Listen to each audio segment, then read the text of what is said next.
de detención preventiva, solicitud de medidas cautelares, garantizando, ¿no?, el respeto a los derechos y las garantías, ¿no? La solicitud de cesaciones a la detención preventiva debe estar abierta cuando existe esta vinculación con el derecho a la salud, con el derecho a la vida, con el derecho a la integridad física, y obviamente en el marco del COVID, me imagino yo que van a ser numerosas las solicitudes donde se vincule esta solicitud de cesación a la detención preventiva vinculada a estos problemas de salud y de vida, ¿no? Bien, vamos a seguir seguramente debatiendo este tema en el transcurso de todas las sesiones que tenemos hoy, mañana y pasado mañana, pero ahora vamos a avanzar un poco el tema que tenemos previsto y vamos a avanzar hasta las 6 y 10 más o menos. Vamos a reducir el tiempo que tenemos para las preguntas, porque la verdad es que nos hemos comido bastante tiempo con la primera intervención. Entonces, vamos a continuar ya el avance de materia hasta las 6 y 10. Para efectos de que no existan interrupciones, voy a silenciar otra vez el tema del audio y del video y voy a abrir nuevamente este video y este audio cuando sea la sesión de preguntas. ¿Sí? ¿Está muy bien? Entonces, estoy eliminando el audio y el video para que no tengamos tentaciones de abrir nuestro micrófono y de alguna manera entorpecer el desarrollo de la exposición. Bien, continuamos entonces con lo que estábamos viendo.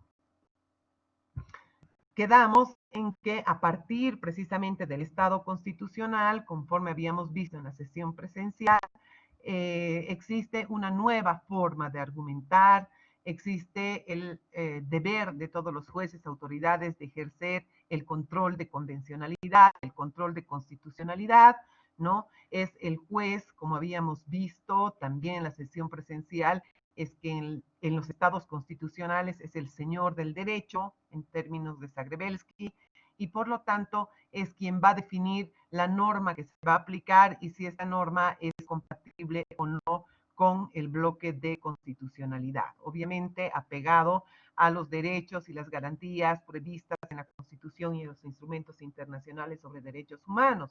Y en la medida en que esa decisión se ajuste más, por lo tanto, a estas normas internacionales, a los precedentes tanto del sistema universal como del sistema interamericano, tendremos garantía de que esta decisión es la más ajustada a derecho, es la más compatible con este sistema de derechos y de garantías. Porque si no, si es que no tenemos esta argumentación, si no argumentamos a partir de principios, a partir de derechos, a partir de garantías, a partir del bloque, no vamos a tener la seguridad de que la decisión que se asuma sea una decisión razonada, sea una decisión argumentada, sino que más bien podrá dar lugar a concebir esta determinación como arbitraria, ¿no? Por lo tanto, si bien el juez tiene un amplio abanico de posibilidades para elegir las normas que va a aplicar al caso concreto, para definir si su decisión es correcta o incorrecta, ¿no? Esta decisión para ajustarse a los postulados de la Constitución y del bloque tiene que seguir determinados criterios argumentativos y es precisamente lo que vamos a ir analizando en el transcurso de estas sesiones, ¿no? Bien, no recuerdo bien, creo que nos quedamos aquí, ¿no? De todas maneras, va a ser oportuno tener esta retroalimentación si es que ya habíamos visto parte de estas diapositivas, pero creo que nos quedamos aquí. Y lo que vamos a ver a continuación es una aproximación a la argumentación jurídica y sus concepciones, ¿no?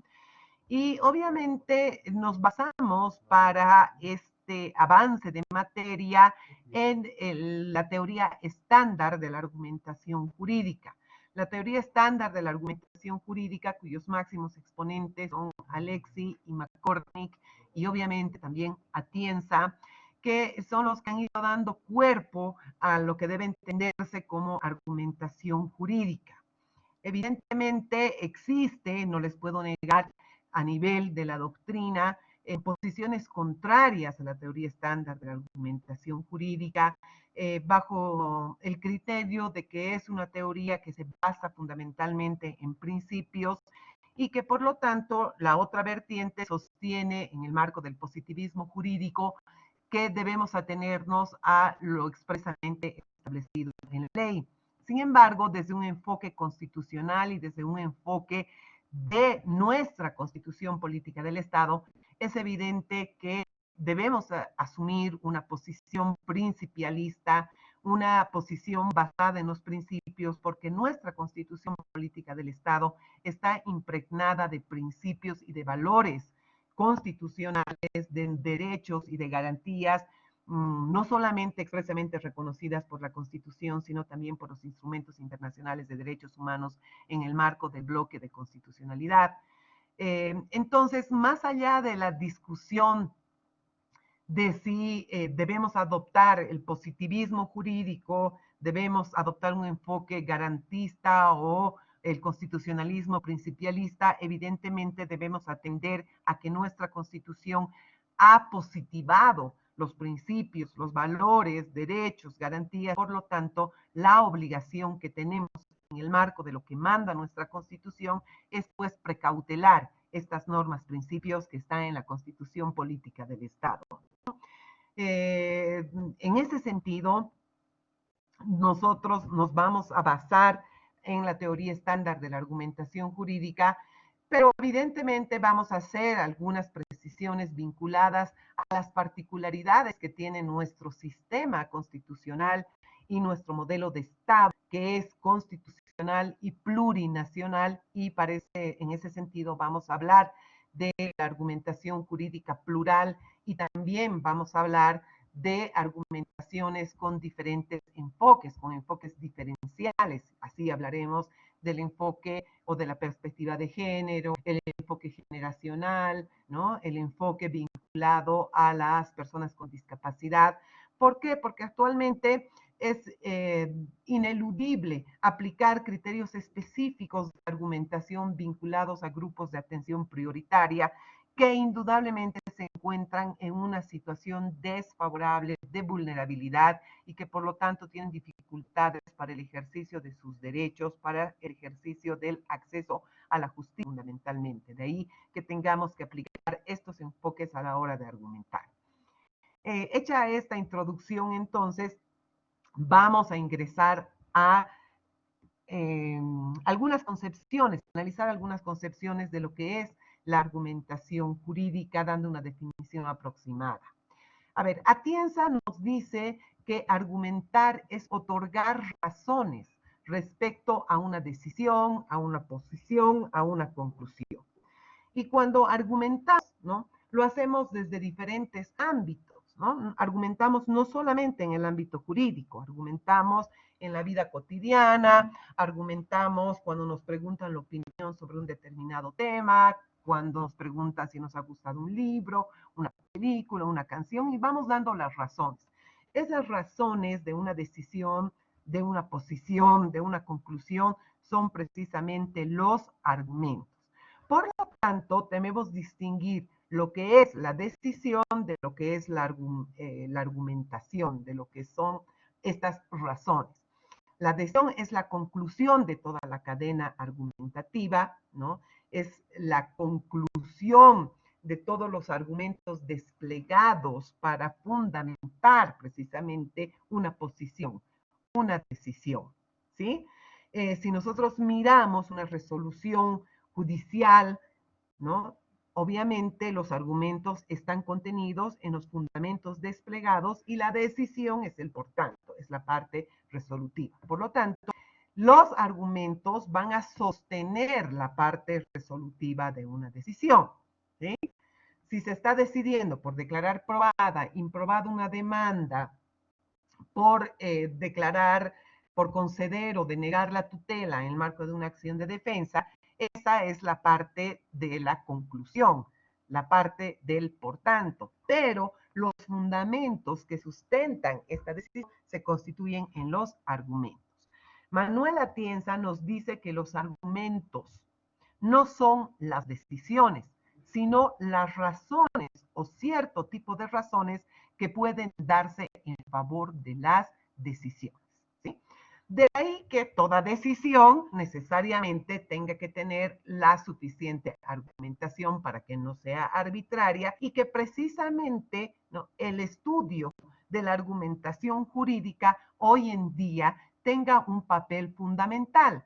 ¿Por qué? Porque si hemos concluido que el juez tiene un rol fundamental en el Estado constitucional de derecho, es porque precisamente puede elegir varias opciones en su decisión. Es decir, para decidir un caso está frente a esta pluralidad de fuentes normativas, a esta pluralidad de precedentes y tiene que definir el caso eligiendo una norma, eligiendo un precedente. Pero es una elección, es una definición del caso no arbitraria, sino argumentada, razonada, y es precisamente el orden de estos argumentos, la importancia de estos argumentos que vamos a ir estudiando, ¿sí?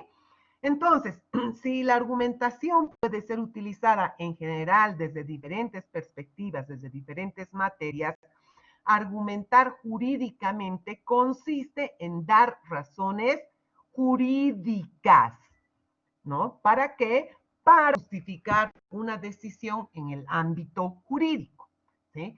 Ahora, cuando hablamos de ámbito jurídico, no necesariamente o no solamente, más bien, estamos refiriéndonos al ámbito de la decisión judicial, porque se puede argumentar jurídicamente desde diferentes ámbitos. En la doctrina, ¿no?, puede un doctrinario realizar argumentos para una conclusión a la que llega. En el órgano legislativo, también a la hora de desarrollar una norma constitucional, a la hora de discutir una ley que se va a sancionar, efectivamente se debaten argumentos, ¿no? O en el ámbito administrativo, cuando se va a aplicar una norma, cuando se va a realizar algún acto donde se va a decidir sobre la norma conveniente para el caso, también se realizan argumentos o se plazan argumentos en diferentes determinaciones, ¿no? Pero obviamente lo que nos interesa en este momento, porque estamos en un escenario donde se trabaja con resoluciones judiciales, ¿no? Pero también con resoluciones que coadyuvan a la labor judicial, por ejemplo, con determinaciones del Ministerio Público o de las partes que finalmente, por ejemplo, los abogados contribuyen con su argumentación, con su fundamentación para definir un caso, ¿no? Lo importante ahora, lo que vamos a estudiar, es precisamente la decisión judicial, ¿sí? ¿Por qué nos interesa particularmente? Porque los jueces, las juezas, los tribunales van a definir problemas apoyados precisamente en argumentaciones que puedan derivar de una u otra parte, ¿no? Y que obviamente para lograr una razonable definición del caso y una adecuada argumentación jurídica, tienen que necesariamente tener una cadena argumentativa sólida, ¿no? Y en ese sentido es que se va a estudiar precisamente las decisiones judiciales. Ahora bien, el tema de la argumentación jurídica puede ser comprendida en el ámbito de la decisión judicial desde tres dimensiones. Una dimensión o una concepción formal, una concepción material y una concepción pragmática. La concepción formal de la argumentación jurídica está vinculada con la coherencia interna que tiene que tener una decisión judicial. Es decir, en el ámbito de un silogismo jurídico, hemos visto que existe premisa mayor dada por la norma jurídica a ser aplicable, una premisa menor que está dada por lo fáctico, por el hecho que se está analizando y una conclusión. Como decíamos antes del receso, entonces tiene que existir una coherencia entre estas premisas, mayor, menor y la conclusión, de tal suerte que la conclusión sea el resultado lógico de la premisa mayor y de la premisa menor. Es lo que se llama la coherencia interna de las resoluciones. Todas las resoluciones tienen que tener esta coherencia interna, sean casos fáciles o sean casos difíciles, ¿sí? ¿Por qué? Porque si una resolución define un caso difícil y argumenta a partir del bloque de constitucionalidad, hace unas construcciones muy interesantes, pero carece, ¿no?, de esta coherencia que debe existir entre premisa normativa, premisa fáctica y conclusión, estaremos ante una resolución que carece de coherencia interna y por lo tanto podrá ser pues cuestionada por vulneración al debido proceso por el tema de la fundamentación y motivación de las resoluciones, que aunque no crean es un tema recurrente que se presenta en la justicia constitucional, ¿no? Entonces, ojo, esta concepción formal de la argumentación jurídica es fundamental, ¿no? Por otra parte, hablamos de una concepción material de la argumentación jurídica. Y cuando hablamos de la concepción material de la argumentación jurídica, hacemos referencia al soporte de las premisas. Es decir, estamos hablando a los fundamentos que debe contener la premisa normativa o la premisa fáctica. Esta concepción material de la argumentación jurídica se presenta en los casos difíciles. Es decir, en los casos difíciles, cuando nuestra premisa normativa o cuando la premisa fáctica tiene que ser reconstruida. ¿Por qué? Porque la disposición legal que estamos utilizando, en el caso de la premisa normativa, no nos es suficiente para resolver el caso. ¿Por qué? Porque existen problemas vinculados a la relevancia de la norma, porque pueden existir lagunas, porque pueden existir antinomias, o también pueden existir problemas interpretativos en sentido de que la disposición legal sea indeterminada, vaga, imprecisa, ¿no? Y por lo tanto se requiera otorgarle una interpretación a esta disposición legal. O puede ser que estemos ante un tema de conflicto entre normas, principios, y que por lo tanto sea necesario, sea indispensable hacer una labor de ponderación. Entonces, fíjense, la concepción material de la argumentación jurídica viene a dar soporte a la premisa normativa cuando la norma requiera ser interpretada, definida por problemas de relevancia o sea necesario utilizar argumentos ponderativos, ¿no? Y por lo tanto se deben utilizar argumentos ordenados, ¿no?, para sustentar esta reconstrucción de mis premisas, de la premisa normativa. También pueden darse casos difíciles, como veremos, cuando los hechos no estén adecuadamente definidos, cuando existan problemas vinculados a la valoración de la prueba o a la calificación jurídica del hecho. Y aquí también tendremos que utilizar argumentos que provengan de la Constitución Política del Estado, de las normas del bloque de constitucionalidad, de tal suerte que podamos también hacer una reconstrucción de nuestra premisa fáctica conforme vamos a ver. Ahora bien, cuando estamos hablando entonces de casos difíciles, es indispensable que acudamos a argumentos extra disposición legal y por eso hablamos de una justificación externa de nuestras premisas, porque la disposición legal ya no es suficiente para resolver el caso. Sin embargo, aún en esta concepción material de la argumentación jurídica, necesitamos a la concepción formal de la argumentación jurídica. Es decir, la concepción formal, la coherencia interna de la argumentación, también tiene que estar presente en los casos difíciles. ¿Y cómo se resuelve esto? Pues a partir de lo que decíamos antes del receso. Es decir, en los casos difíciles tenemos que reconstruir nuestra premisa normativa y nuestra premisa fáctica, pero también vamos a utilizar el silogismo jurídico. en la medida en que la subregla que creemos que vayamos a crear, por ejemplo, en la premisa normativa, luego se va a aplicar para resolver el caso.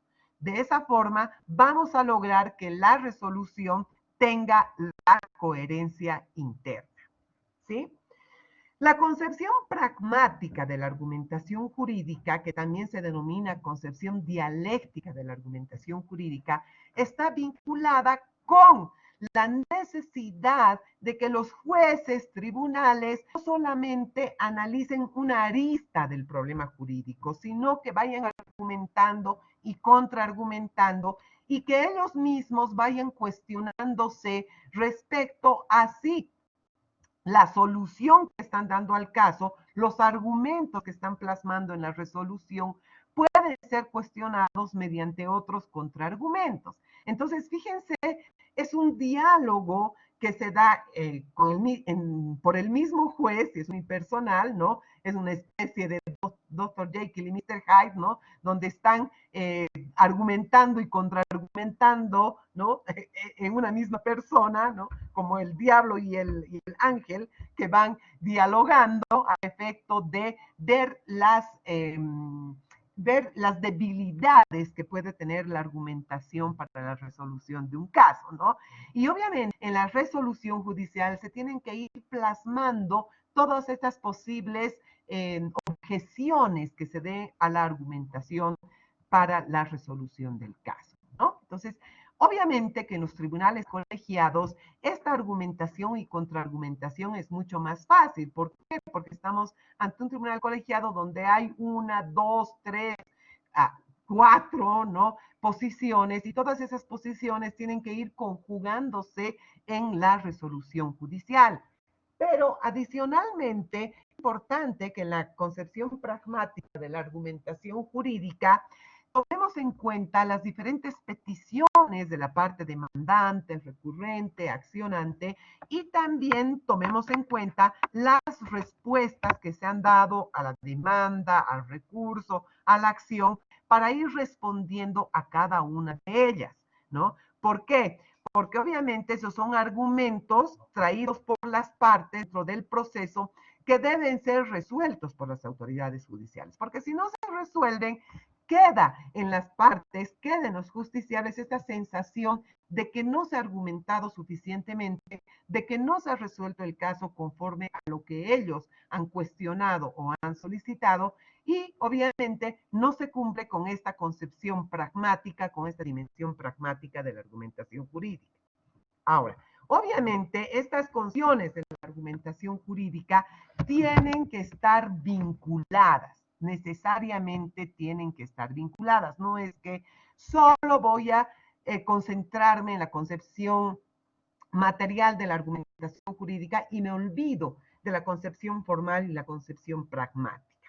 Tienen que haber vinculación, así como hizo argumentos externos a la disposición legal para fundamentar, para dar soporte material a mis premisas, tiene que haber el suficiente orden argumentativo, la suficiente coherencia interna, pero además tengo que utilizar argumentos y contraargumentos y responder a todas las solicitudes efectuadas por las partes. Resumiendo, de acuerdo a la concepción formal de la argumentación jurídica, ¿cuándo es válido un argumento jurídico? Cuando se cumple con el silogismo jurídico con lógica deductiva. Es decir, cuando la conclusión puede derivar de la premisa normativa y de la premisa fáctica, ¿sí? Si la conclusión de este silogismo jurídico no se desprende de estas premisas normativas y fácticas, tendremos una resolución incoherente, incongruencia, que por lo tanto carecerá de congruencia interna, ¿sí?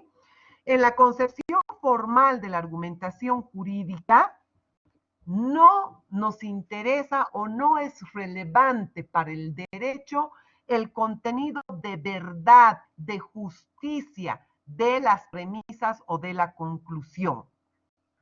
¿Por qué? Porque a partir de estas premisas que sean incorrectas desde el punto de vista constitucional, se puede llegar a una conclusión que es perfectamente lógica, que no rompe la coherencia interna. Por ejemplo, en el caso que hemos trabajado hasta el cansancio, que es el tema de la pena de muerte para los violadores, tenemos nuestra premisa mayor que nos dice que el que viola será sancionado con la pena de muerte.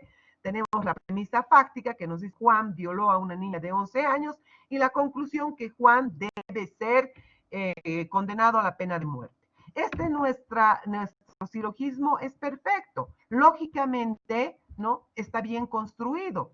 Pero sin embargo, el contenido de la premisa normativa no es el correcto desde el punto de vista material, desde el punto de vista de la constitución política del Estado y normas del bloque de constitucionalidad, ¿no? Entonces, fíjense cómo para estos casos complejos, estos casos difíciles, esta lógica interna, esta concepción formal de la argumentación jurídica no es suficiente. La concepción formal de la argumentación jurídica está vinculada a la justificación interna de las resoluciones. Este término, justificación interna de las resoluciones, justificación de primer orden, es un término que utiliza la teoría estándar de la argumentación jurídica, ¿no? Entonces, ¿en qué consiste esta justificación interna? En la lógica deductiva que tiene que tener nuestra resolución, en la coherencia interna que debe tener nuestra resolución. Esta concepción formal de la argumentación jurídica es suficiente para los casos fáciles. ¿Cuáles son los casos fáciles? Los casos fáciles son aquellos que pueden resolverse aplicando simplemente la disposición legal y haciendo una subsunción pura y simple. En los casos fáciles no hay problemas de relevancia porque la norma está plenamente identificada, no hay problemas interpretativos porque la norma es clara, no es indeterminada y tampoco hay problemas ponderativos porque no estamos ante un conflicto entre normas, principios. Esa es la concepción formal de la argumentación jurídica. En tanto, reiteramos, en la concepción material de la argumentación jurídica, las premisas ya no son suficientes.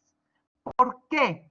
Porque necesitamos argumentar más allá de la regla jurídica, más allá de la disposición legal, sino que tenemos que otorgar buenas razones constitucionalmente válidas para resolver el caso. ¿Por qué? Porque, reitero, existen problemas de relevancia, existen problemas interpretativos o existen problemas ponderativos. En ese sentido, un argumento jurídico desde una concepción material de la argumentación jurídica será válido cuando sea coherente con principios, valores, derechos de la Constitución y las normas del bloque de constitucionalidad, ¿no? Y esto vamos a ver, todo el tema de la concepción material de la argumentación jurídica, cuando analicemos la corrección racional de la argumentación jurídica.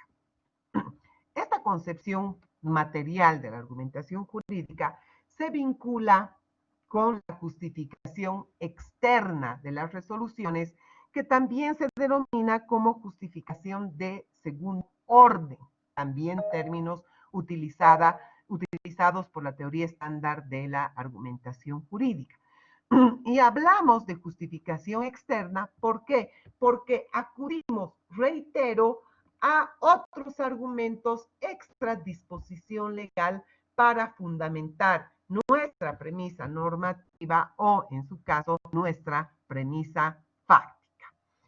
Y bueno, resumiendo lo que hemos dicho de la concepción dialéctica, la concepción pragmática de la argumentación jurídica, reiteramos que tiene que existir un diálogo con el mismo juez, un diálogo con los otros componentes del tribunal, de la sala a la que corresponde, y fundamentalmente la concepción pragmático-dialéctica de la argumentación jurídica tiene la función de convencer, de persuadir a las partes de que la decisión asumida es la correcta, es la adecuada, es la coherente con el sistema de principios, valores, derechos y garantías.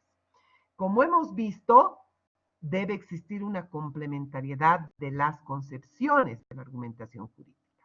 Evidentemente, en los casos fáciles será suficiente la justificación interna, pero también tendrá que existir una versión pragmática de la argumentación jurídica en la medida en que se respondan, por ejemplo, a todos los cuestionamientos efectuados por las partes.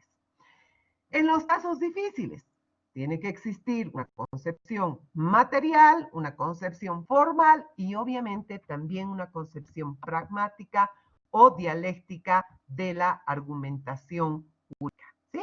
Entonces, nuevamente tenemos nuestra estructura básica de la resolución a partir de los fundamentos jurídicos y aquí tenemos nuevamente las partes de nuestro silogismo donde está la premisa normativa, premisa fáctica y premisa conclusión.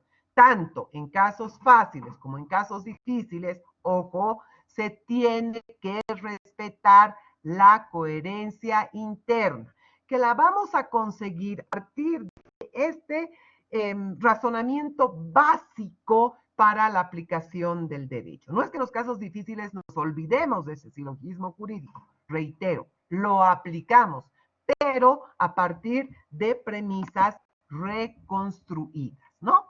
Esto es importantísimo. Entonces, como hemos dicho, la justificación interna o de primer orden vinculada a la concepción formal de la argumentación jurídica es necesaria, es suficiente en los casos fáciles.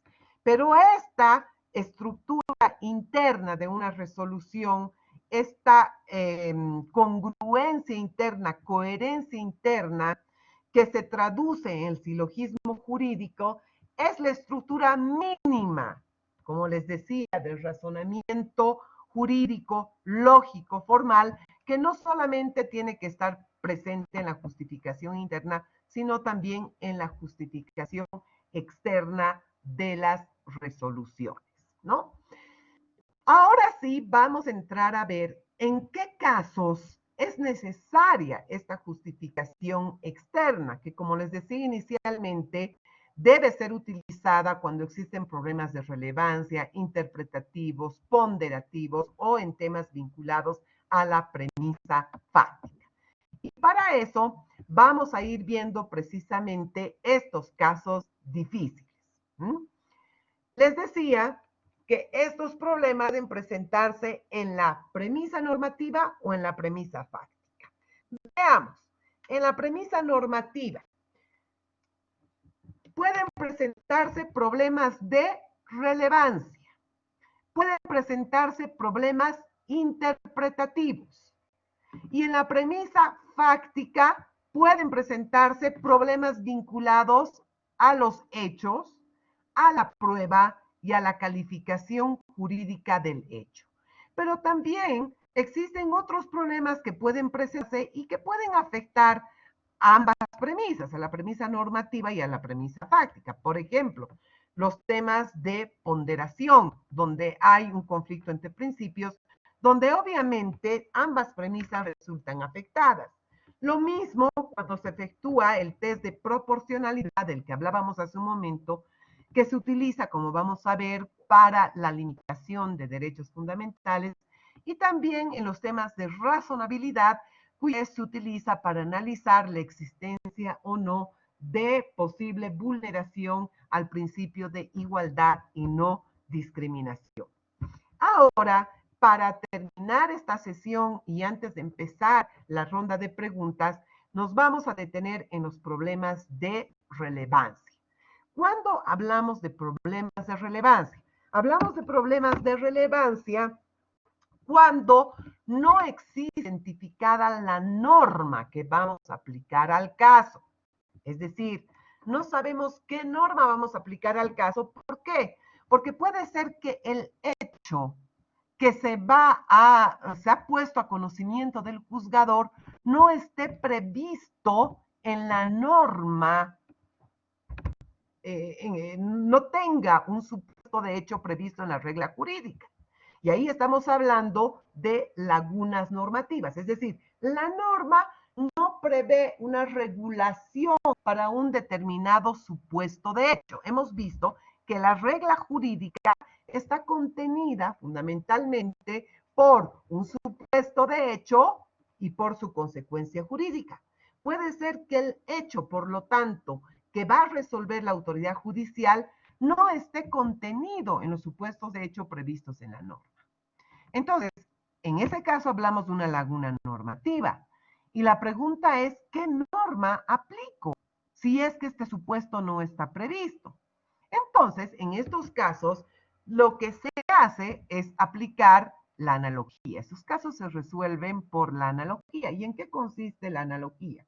La analogía consiste en aplicar lo previsto, la consecuencia jurídica prevista en una norma, en otra norma jurídica, a un supuesto de hecho que no está previsto en esa norma jurídica, ¿no? Pero obviamente para hacer esto, para aplicar otra norma jurídica a un supuesto de hecho que no está previsto en la misma, tiene que existir similitud, ¿no? Es decir, no podemos aplicar arbitrariamente una disposición legal, la consecuencia jurídica prevista en una regla jurídica, a un determinado supuesto de hecho no previsto, sino que debe existir lo que se llama identidad de razón. La norma, por lo tanto, que se va a aplicar a un caso no previsto, tiene que ser similar, ¿no?, al hecho que no está regulado. Y aquí me gusta dar el ejemplo que resolvió el Tribunal Constitucional en un caso en concreto cuando analizó, por ejemplo, el tema de las habitaciones de hotel. Ustedes saben que bajo la anterior Constitución Política del Estado y también bajo la Constitución Política actual, tenemos una norma constitucional que nos habla del tema de la inviolabilidad del domicilio. Toda casa es un asilo inviolable, de noche no se podrá acceder a ella salvo autorización del propietario y de día solo se podrá acceder con autorización y si existe un requerimiento judicial. Más o menos dice eso la norma constitucional. Y se presentó un problema dentro de una acción de libertad para definir si las habitaciones de hotel debían estar bajo la protección constitucional prevista para la inviolabilidad, ¿no? Y obviamente es un supuesto de hecho no previsto por la norma constitucional. Entonces, lo que hizo el Tribunal Constitucional fue precisamente analizar el tema a partir de la finalidad de la protección constitucional y señaló que era inviolable el domicilio porque es en la casa donde la persona realiza sus actividades íntimas, y que por lo tanto estas actividades íntimas, cuando la persona se traslada a otro lugar y por ejemplo alquila una habitación, también realiza en esa habitación esas actividades íntimas. Por lo tanto, había una identidad en cuanto a las actividades realizadas en ambos lugares, es decir, tanto en la casa como en las habitaciones del hotel. Por lo tanto, concluyó que la inviolabilidad del domicilio también era predicable y era aplicable a las habitaciones del hotel. En ese sentido, concluyó que para acceder a una habitación del hotel no solamente o no era suficiente más bien pedir el consentimiento del propietario del hotel, sino que necesariamente se tenía que solicitar el permiso y obtener el consentimiento de quien estaba habitando en ese momento en la habitación, de quien era el huésped, o en su caso tener un requerimiento de la autoridad judicial correspondiente. Entonces, fíjense, en este caso, lo que hizo el Tribunal Constitucional fue aplicar una consecuencia que se refiere a la inviolabilidad del domicilio para un supuesto de hecho no previsto expresamente en la norma constitucional, porque la norma constitucional solamente nos habla de la casa, ¿no? Y no así de las habitaciones del hotel. Sin embargo, a partir de este razonamiento analógico, concluyó que también,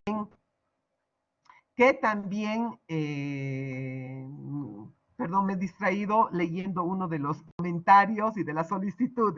Entonces, el tribunal entendió que también, por lo tanto, las habitaciones del hotel se encontraban protegidos por la norma constitucional y la inviolabilidad del domicilio.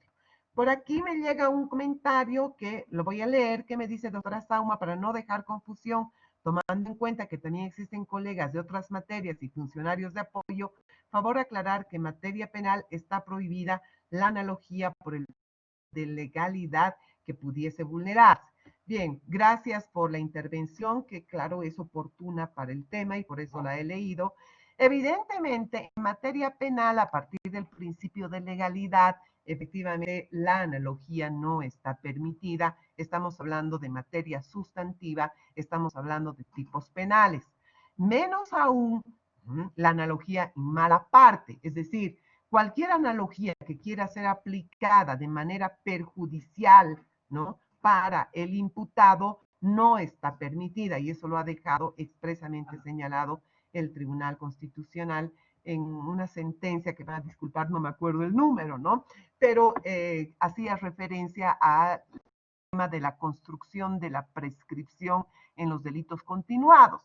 ¿Por qué? Porque había una corriente en el ámbito del sistema ordinario que establecía que, tratándose de delitos continuados, la prescripción corría desde el último acto, ¿no? Porque estamos hablando de delitos continuados cuando existe una sucesión de actos, cada uno constitutivo de un tipo penal, ¿no? Entonces, en estos casos, lo que se prescripción es el último acto.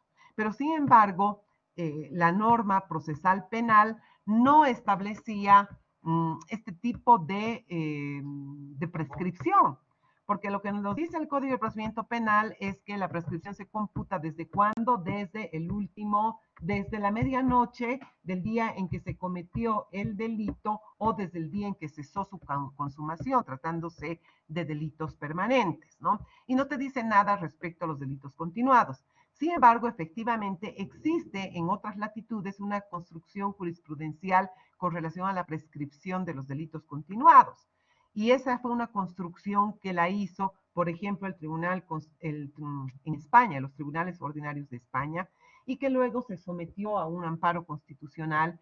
Y en este amparo constitucional en España, por ejemplo, se declaró la incompatibilidad de esa construcción jurisprudencial con el sistema de garantías y se prohibió la aplicación de la analogía en mala parte. Y lo mismo hizo nuestro Tribunal Constitucional.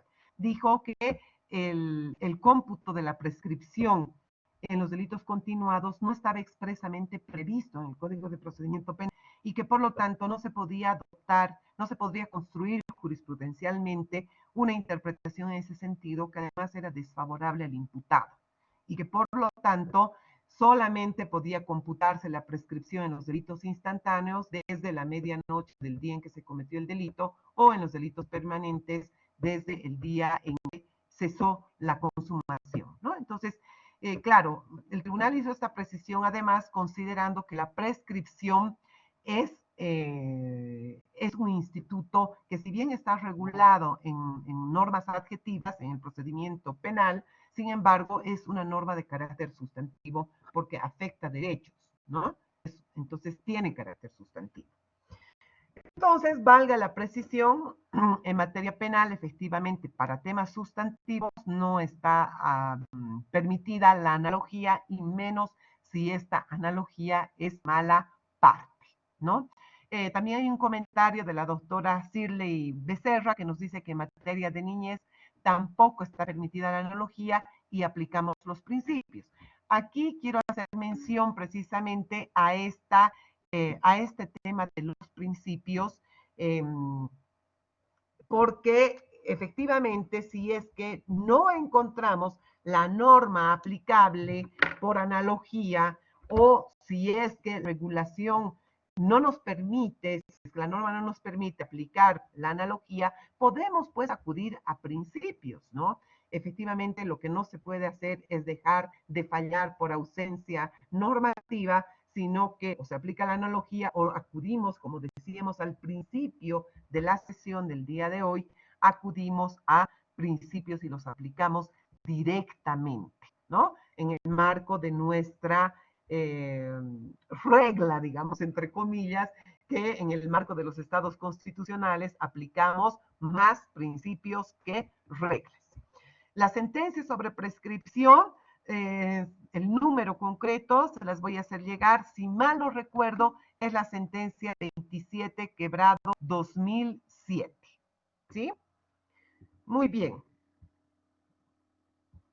Muy bien, y también nos hacen llegar otro comentario que nos dice que la sentencia 562-2004 estableció los alcances del concepto del precepto domicilio.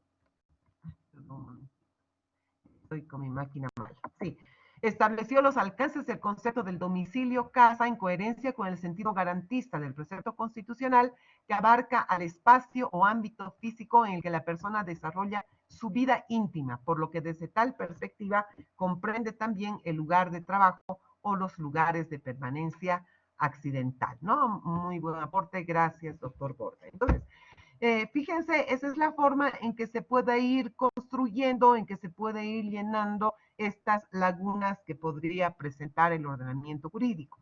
También en el marco de la relevancia hablamos de las antinomias, ¿no? En el caso de las antinomias existen contradicciones entre normas, entre reglas jurídicas aplicables al caso.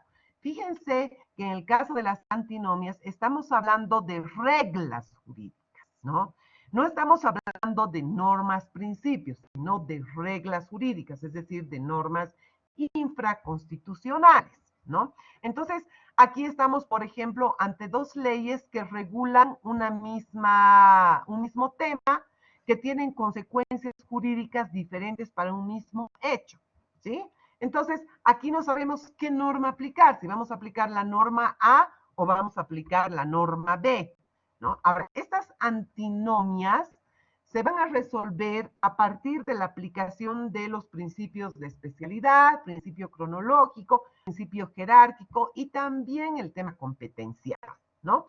A ver, ¿cuándo pueden presentarse antinomias? Pueden presentarse antinomias cuando, por ejemplo, una ley regula un hecho, un supuesto de hecho, y le da una consecuencia jurídica determinada, y existe otra ley del mismo nivel jerárquico que sobre el mismo hecho regula el caso de una manera diferente, ¿no? Puede tratarse de una ley, ¿no?, que regule el caso con una solución determinada y de una norma inferior, por ejemplo, un decreto supremo que tiene una solución diferente al caso, ¿sí? Puede tratarse de una norma constitucional y de una norma infralegal, ¿sí? O sea, hay muchas posibilidades. No estamos ante dos normas principios, ojo, que es una situación diferente porque en esos casos acudimos a la ponderación, sino estamos ante este tipo de antinomias. Y yo les decía que estos problemas se resuelven a partir de los principios antes anotados. ¿Qué nos dice el principio de especialidad? El principio de especialidad nos dice que la norma especial se aplica con preferencia a la norma general, ¿sí? ¿Qué nos dice el principio cronológico? El principio cronológico nos dice que la ley posterior deroga a la anterior. ¿Qué nos dice el principio jerárquico? Nos dice que se aplica con preferencia la ley jerárquica a la inferior. Y el tema competencial, que es fundamental en el ámbito de nuestro modelo de Estado, tendremos que analizar si esa materia, por ejemplo, corresponde ser regulada por el nivel central, por departamental o municipal, que es un aspecto que también tiene que ser considerado para resolver el tema de las antinomias, ¿no? Esta forma de resolver casos la encontramos expresamente prevista en el artículo 15 de la ley del órgano judicial. Si ustedes revisan la ley del órgano judicial, nos habla de manera expresa del principio jerárquico y nos señala que los jueces deben aplicar con preferencia la Constitución Política del Estado y luego toda la escala jerárquica de normas. Y también nos habla del principio de especialidad en sentido que se debe aplicar con preferencia la ley o la norma especial, ¿no? Entonces, aquí pueden darse muchas combinaciones, ¿no? A ver, no sé por qué me ha venido un recuerdo de que ya habíamos tocado este tema en clase presencial, pero bueno, no importa, si la tocamos, estamos recordando todo lo que habíamos aprendido antes. Pero, por ejemplo, en el tema de las antinomias, si ya les comenté, les reitero, el tribunal resolvió un caso en la sentencia 17/2019, S2, donde se analizó el tema de si correspondía aplicar en caso de violencia hacia las mujeres el artículo 366 del Código de Procedimiento Penal y o la ley 348, que es la ley de protección integral a las mujeres víctimas de violencia. A ver, ¿por qué? Porque el artículo 366 nos habla de la suspensión condicional de la pena y nos dice que las personas que hubieran sido sancionadas con una pena que no sea superior a 3 años y que además se trate de un primer delito, podrán ser merecedoras de la suspensión condicional de la pena. Pero por otra parte tenemos a la ley 348 que bajo el mismo supuesto de hechos, es decir, personas que no hubieran sido sancionados con penas mayores a 3 años de privación de libertad y que se trate de un primer hecho, nos da una consecuencia diferente, porque nos dice que se les aplicará sanciones alternativas. Entonces aquí el tema era preguntarse cuál aplicamos. ¿Aplicamos el Código de Procedimiento Penal o aplicamos la Ley 348? Entonces, este ejercicio es importante para ver si desde el principio de especialidad o desde el principio cronológico aplicamos una u otra norma. En este caso, el principio jerárquico no nos sirve. ¿Por qué? Porque se trata ambas de leyes que tienen la misma jerarquía. Bajo el principio cronológico, tendríamos que entender que la ley 348 es posterior al Código de Procedimiento Penal y por lo tanto corresponde la aplicación de la ley 348. Y bajo el principio de especialidad, obviamente que se aplica la ley 348 porque es la ley especial, ¿no? Vinculada a la protección a las mujeres víctimas de violencia y a ello además debemos sumar un argumento posterior porque todo resultado definitorio de las normas que vamos a aplicar tiene que ser contrastado con las normas del bloque de constitucionalidad. Y nosotros preguntamos si la decisión a la que hemos llegado es compatible con las normas del bloque de constitucionalidad y obviamente no responderemos que sí, porque en el marco de la Convención Belén du Pará, en el marco de la jurisprudencia de la Corte Interamericana de Derechos Humanos, el Estado tiene la obligación de prevenir, tiene la obligación de investigar, tiene la obligación de sancionar y reparar todo acto de violencia cometido hacia las mujeres. Y en ese sentido, obviamente, la aplicación de sanciones alternativas cumple con la obligación del Estado de sancionar los actos de violencia hacia las mujeres, lo que no sucedería con la suspensión condicional de la pena. Entonces, de esa manera razonó el tribunal resolviendo un problema de relevancia, definiendo esta antinomia que se presentó en el análisis del caso concreto. ¿Sí? Entonces, fíjense, llegamos a un resultado, pero también ese resultado tiene que ser contrastado con principios, valores, derechos y garantías. Como nos falta, como vamos a entrar ya a los problemas interpretativos y a la utilización de criterios interpretativos, nos quedamos aquí hasta el día de mañana, pero antes abrimos la sesión de preguntas a efecto de que cualquier duda que tengan, con mucho gusto, en la medida de mis posibilidades, yo voy a contestar. Les voy a dar audio, les voy a dar video para que puedan hacer las consultas correspondientes. Empezamos con la doctora Shirley Fátima Becerra. Por favor, doctora. Gracias, doctora, por darme el uso de la palabra. Nosotros en el Código de la Niño y Adolescente, la Ley 548, tenemos dos artículos que podrían interpretarse como una antinomia. Específicamente me refiero al artículo 268 del Código Niño y Adolescente y al artículo 324. En el sentido de que el artículo 268 habla de la responsabilidad penal para los adolescentes y me voy a referir específicamente a lo que establece el párrafo 2, cuando refiere que para delitos cuyo máximo penal estén entre 15 y 30 años en la ley penal, la sanción deberá cumplirse en un centro especializado en privación de libertad. Pero el artículo 324 establece que en privación de libertad vamos a tener que ordenar cuando hablamos en el inciso 2, que dice las medidas privativas de libertad serán aplicadas cuando la pena atenuada impuesta a la persona adolescente sea superior a 2 años. En un lado, superior a 2 años y en el otro lado, superior a 15 años.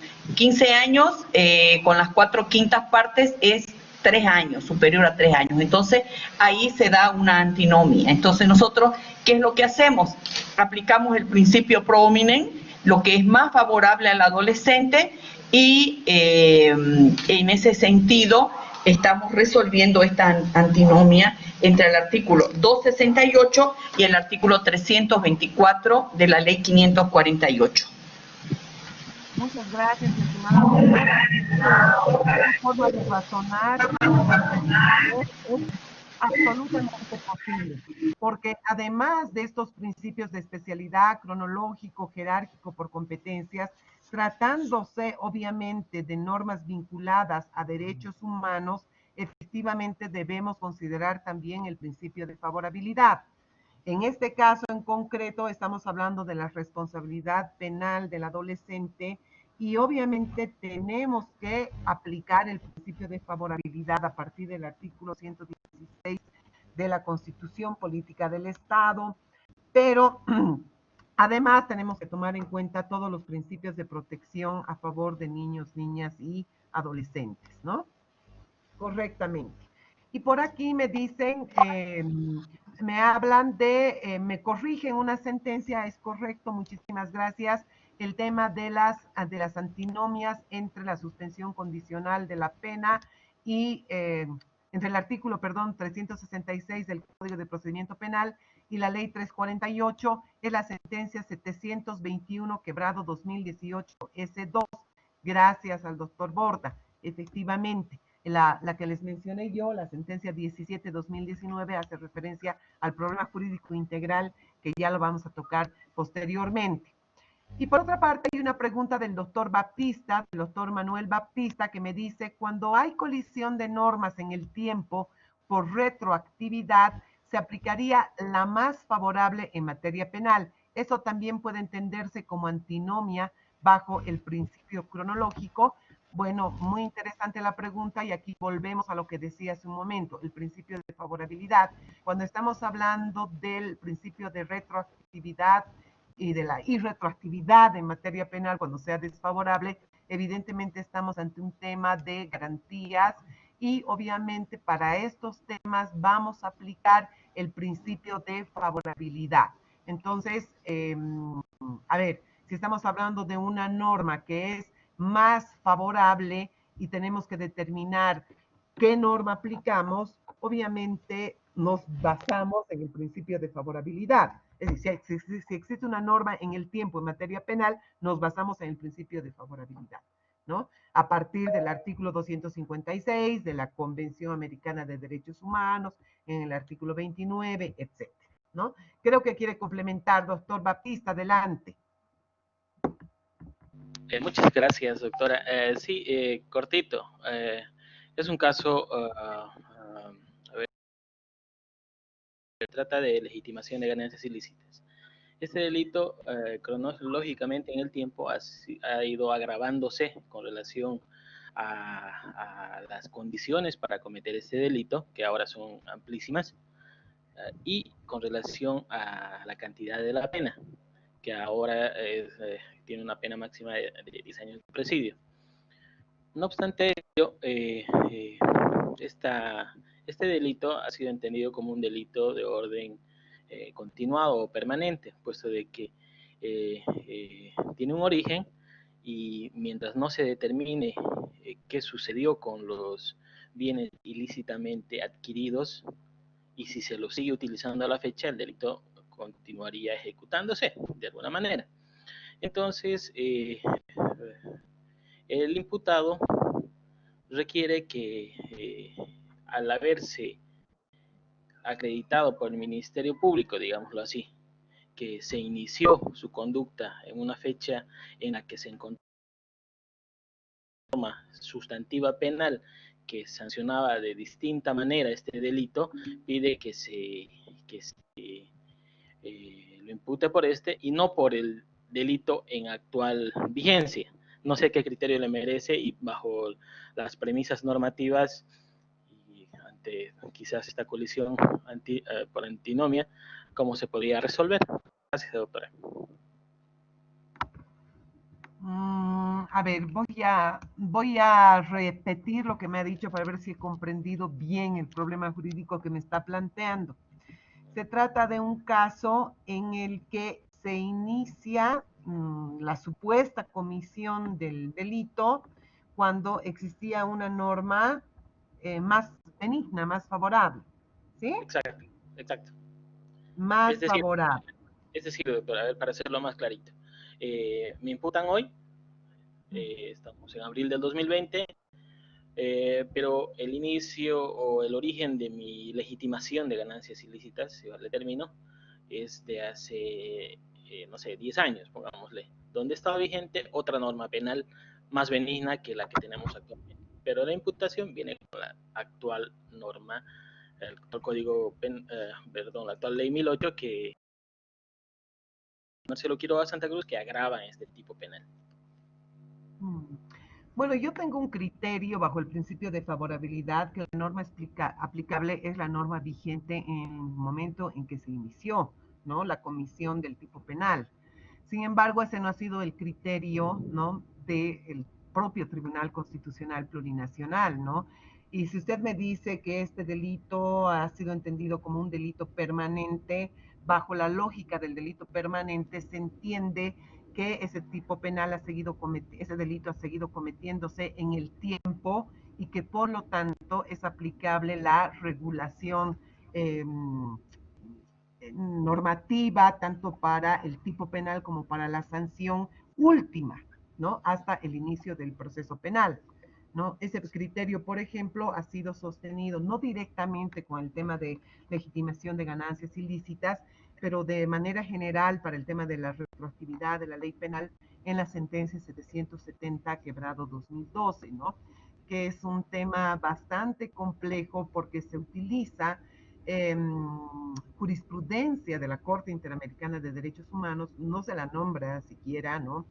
Pero bueno, se hace mención a la posibilidad de que en los hechos permanentes se utilice la norma vigente al momento del inicio del proceso penal, cuando la jurisprudencia de la Corte Interamericana de Derechos Humanos está muy vinculada al tema de actos lesivos a derechos humanos, ¿no? Entonces, que me parece que la diferencia es sustancial, es decir, ningún Estado o ninguna persona puede alegar, ¿no? Ninguna persona puede alegar la existencia, la inexistencia de una norma cuando estamos hablando de delitos, por ejemplo, de lesa humanidad, ¿sí? Es decir, no puedo alegar, no, cuando yo torturé, digamos, no había un tipo penal de tortura, ¿no? Sino que al ser un delito de lesa humanidad y al estar además previsto en la normativa internacional antes, ¿no? Es posible, y además al ser un delito, digamos, permanente, dado el caso, se aplica la última norma, pero está bien vinculado a temas de derechos humanos, ¿no? Entonces, ese es mi criterio personal, ¿no? Desde una Ajá. aplicación del principio de favorabilidad. Y doctora, Doctora disculpe, ¿no Mirna, existe alguna sentencia ¿perdón? que haya regulado este aspecto todavía? ¿Una sentencia constitucional? A ver, se la voy a revisar hasta mañana. Sí estaba en tratamiento el tema de legitimación de ganancias ilícitas en el Tribunal Constitucional. Se presentó una acción de inconstitucionalidad precisamente contra este tipo penal, pero lo último que vi todavía no había salido la sentencia, ¿no? Pero voy a revisar ahora y a ver, hasta mañana le voy a comentar cómo me va en las pesquisas. Muchas gracias, querida doctora. ¿Ya? Mira, doctora Mirna. Bueno, doctora, a ver, un poquito entrando en la lógica del doctor Baptista, tendríamos que revisar el Código Penal boliviano en el artículo 4 cuando habla de la forma de sanción de los delitos en cuanto al tiempo. Y dice textual esta parte que si durante, bueno, lo que usted mencionaba, que nadie será condenado a una pena si es que no está cometido en el momento del hecho, y además establece que en este tipo de delitos que son continuados, que bajo el principio de favorabilidad tendría que aplicarse la pena que se habría establecido en el momento del inicio del delito. En el caso concreto que mencionaba el doctor Baptista, el delito de legitimación de ganancias ilícitas ha sido incorporado al Código Penal boliviano el año 97, la modificación de 1997, y ha tenido ya 4 modificaciones, el 2010, el 2011 y el 2014, donde se han ido incrementando conductas delictivas, es decir, terrorismo y otras circunstancias, no solamente narcotráfico y organización criminal, ha ido creciendo el espectro de actos humanos para ser sancionados dentro de la legitimación, pero también han modificado la pena. Entonces, si una persona que ha cometido el delito de legitimación, por ejemplo, ha empezado a legitimar el 98 o 2000 y resulta que le abren proceso en 2014, tendría a criterio personal la posibilidad de ser sancionado con la pena del año 98, porque estamos hablando del principio de favorabilidad que se encuentra ya establecido en el Código Penal. Eso sería, doctora. No, excelente. Creo que coincidimos todos, ¿no? Efectivamente, a partir del principio de favorabilidad tiene que aplicarse la norma que estuvo vigente al momento del hecho. Ahora, aquí la pregunta es, ¿vamos a considerar la legitimación de ganancias ilícitas como delito permanente? Y bajo ese criterio, ¿en qué medida, bajo esta sentencia 770 quebrado 2012, podríamos aplicar la norma actual o la norma que está vigente al iniciarse el proceso? ¿No? Esa es la lógica contenida en la sentencia 770, ¿no? Que más bien podríamos revisarla, ¿no? Hasta mañana, doctor Baptista, doctora Mirna, ¿no? Que es un tema bastante interesante, ¿no? Porque en esta sentencia se hace una interpretación efectivamente del artículo 123 conforme a los instrumentos internacionales sobre derechos humanos y se llega a la conclusión de que la ley en materia de corrupción es retroactiva solamente cuando sea favorable, salvo, nos dice, en aquellos delitos de carácter permanente, ¿no? Y claro, no te está definiendo qué delitos son permanentes y cuáles no son permanentes, y eso lo deja a la discrecionalidad de la autoridad judicial. Entonces, un poco ahí, desde mi perspectiva, está el problema. O sea, si usted, doctor, me dice que la legitimación de ganancias ilícitas ha sido catalogada como un delito de carácter permanente, bajo esta jurisprudencia constitucional de la sentencia 770, lamentablemente la conclusión es que se tendría que aplicar la última norma, ¿no? Y eso es triste. Adelante, doctor. Doctora, algo pequeñito, no lo tengo a la mano, pero creo que existe un auto supremo que definió la conducta de legitimación de ganancias como un delito permanente. La podría buscar para tal vez mayor información. Claro, ¿no? Ahora es importante también, y eso vamos a analizar precisamente después en el tema de la jurisprudencia, en qué medida todos los precedentes me atan, ¿no?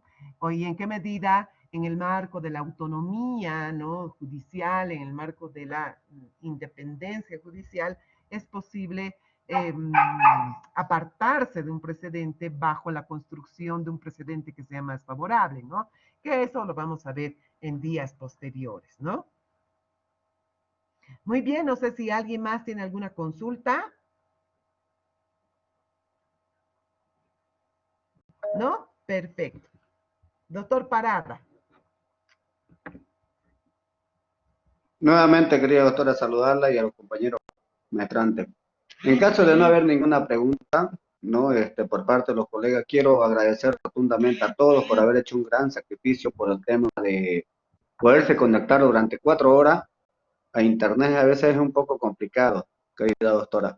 Y a usted también, doctora, por su gran apoyo, empezar, digamos, ¿no? A todos nosotros con sus clases magistrales que no pueden ser de otra manera. Muchas gracias, querida doctora. De verdad, si es que no hubiera más intervenciones, de verdad, hoy día ha sido porque es nuestra primera clase virtual, querida doctora. Y a los compañeros, mañana vamos a estar firmes, tratemos de ser puntuales para que empecemos temprano, puntual, y cumplamos, digamos, ¿no? Y no la dejemos a la doctora con su material que se llama elaborado. Muchas gracias, doctora. Que tenga Muchas buenas gracias tardes. a ustedes. Gracias, doctor. Un fuerte abrazo a todas, a todos. Y bueno, mañana continuamos y bueno, a seguir trabajando y con todas las energías. Les deseo muy buenas noches y hasta mañana. Un fuerte abrazo a todos y a todas.